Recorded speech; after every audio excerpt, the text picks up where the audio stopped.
Hello friends, பார்த்தீங்களேண்டா இது ஒரு கடற்கரை போனேன் தானே. இப்போ கடற்கரையில் போய் பாரு எல்லாம் வேண்டி வந்து நான் சொன்னேன் தானே.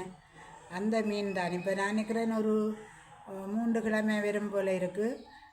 இப்போது தான் எடுக்கிறதுக்கு சந்தர்ப்பம் கிடச்சி பாருங்க. பேரைக்குள்ள இப்படி திரளியையும் போட்டு எனக்கு 1200 கடற்கரையில் தந்துட்டாங்க. 1200 அண்டா நட்டம் தானே பேர். அதுவும் இப்படி சுக்குட்டி பேரை வேறங்க சுக்குட்டி பேரை 1200 நான் இப்போ கட் பண்ணிட்டேன். அதுக்குள்ளே இப்படி 2 திராளி சரியா.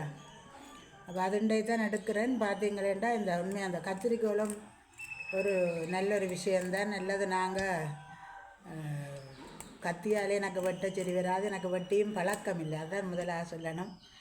என்னுடைய வயதுக்கு மீன் வெட்டு தெரியாது, இறைச்சி வெட்டு தெரியாது, ஒன்றுமே பெருசாக தெரியாதுன்னு தான் சொல்லலாம்.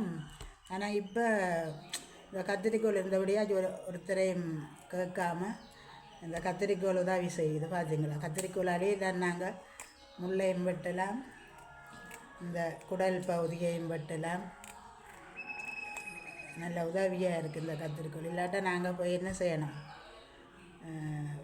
கத்தியோட 2 மேர் அடிக்கணும், கீழே வச்சு காலுக்கு உண்டி வெட்டணும். இப்போ இது ஓகே. இந்த கத்திரிக்கோளை வாங்கி வச்சதும் ஒன்றுக்கு நல்லந்தான். நண்டு வெட்டலாம்னு சொல்லித்தான் தந்தாங்க. இந்த கத்திரிக்கோள் கொண்டு வந்து வீட்டில் தான் விற்றவங்க தந்தாங்க. அது இப்போ யூஸ்ட் ஆகுது. இல்லாட்டா யாரையும் கெஞ்சி கொண்டு நிற்கணும், கழுவித்தாங்க வெட்டித்தாங்க ரெண்டு. இந்த 3 கிழமை ஆகிட்டுது இந்த மீன். இனி கடலுக்கு போகிற இல்லைன்னு சொல்லிட்டு இருந்தானே, அதால் இனி கடலுக்கு போகிற இல்லை. Okay okay okay.